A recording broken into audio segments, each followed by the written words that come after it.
पत्रकार संरक्षण कायद्याची कठोर अंमलबजावणी करा. शहरात गुंडागिरी फोफत चालली असून या गुंडांची मजल थेट पत्रकारांवर हल्ला करण्यापर्यंत पोहोचली आहे. सावेडीसह शहरात अवैध धंदे करणाऱ्या नशेखोर टार्गेट तरुणांच्या टोळक्याची दहशत दिवसेंदिवस वाढत आहे.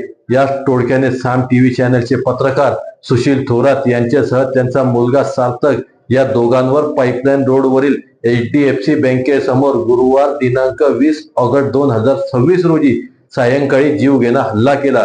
यांनी हा केला त्यांचे अवैध व्यवसाय असून थोरात यांनी त्यांच्या अवैध व्यवसायाची बातमी केली होती.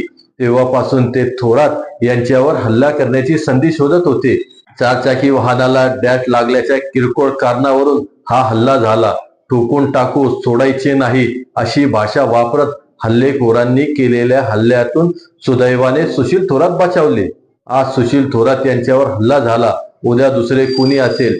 त्यामुळे पत्रकारांच्या संरक्षणाच्या दृष्टीने हल्लेखोरांचा तात्काळ शोध लावून त्यांना अटक करावी. नुसतीच अटक नाही तर पत्रकार संरक्षण कलमासह गंभीर स्वरूपाचे कलम नोंदवून घेत त्यांच्यावर जामीन होणार नाही या दृष्टीने कारवाई करावी, अशी आम्हा पत्रकारांची मागणी. हल्लेखोरांविरोधात यापूर्वी अनेक गुन्हे दाखल आहेत.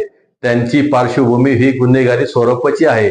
हल्लेखोरांवर मकोका सारखी कारवाई करावी अशी मागणी सर्व वेगवेगळ्या माध्यमांच्या प्रतिनिधीमार्फत जिल्हा पोलीस अधीक्षक यांच्याकडे करण्यात आली आहे.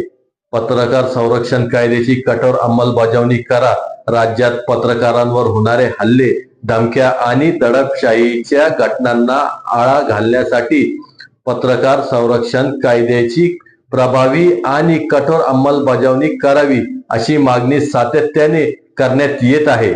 महाराष्ट्रात पत्रकारांच्या संरक्षणासाठी विशेष कायदा अस्तित्वात असून पत्रकारांवरील हिंसाचाराला प्रतिबंध करण्यासाठी तसेच त्यांच्या मालमत्तेचे संरक्षण करण्याची तरतूद या कायद्यात आहे. पत्रकारांवरील हल्ल्याच्या प्रकरणांचा तपास उपाधीक्षक दर्जापेक्षा कमी नसलेल्या अधिकाऱ्यांकडून करण्याची तरतुदी आहे. पत्रकार हा लोकशाहीचा महत्वाचा आधारस्तंभ आहे. भ्रष्टाचार, अवैध धंदे, गैरप्रकार आणि सामाजिक प्रश्न जनतेसमोर मांडताना पत्रकारांवर दबाव किंवा हल्ले होणे ही गंभीर बाब आहे. त्यामुळे पत्रकारांवरील हल्ल्याच्या प्रकरणात त्वरित गुन्हा दाखल करून निष्पक्ष व वेळबद्ध तपास, दोषींवर कठोर कारवाई आणि गरजेनुसार पत्रकारांना पोलीस संरक्षण देण्यात यावे. पत्रकारांच्या सुरक्षेची तडजोड न करता विद्यमान पत्रकार संरक्षण कायद्याची काटेकोर अंमलबजावणी करावी हीच पत्रकार आणि माध्यम क्षेत्राची प्रमुख मागणी आहे. हल्लेखोरांविरोधात यापूर्वी अनेक गुन्हे दाखल आहेत. त्यांची पार्श्वभूमी ही गुन्हेगारी स्वरूपाची आहे. हल्लेखोरांवर मकोका सारखी कारवाई करावी अशी मागणी सर्व वेगवेगळ्या माध्यमांच्या प्रतिनिधीमार्फत जिल्हा पोलीस अधीक्षक यांच्याकडे करण्यात आली आहे. झीरो न्यूजला लाईक, शेअर आणि सबस्क्राईब करा.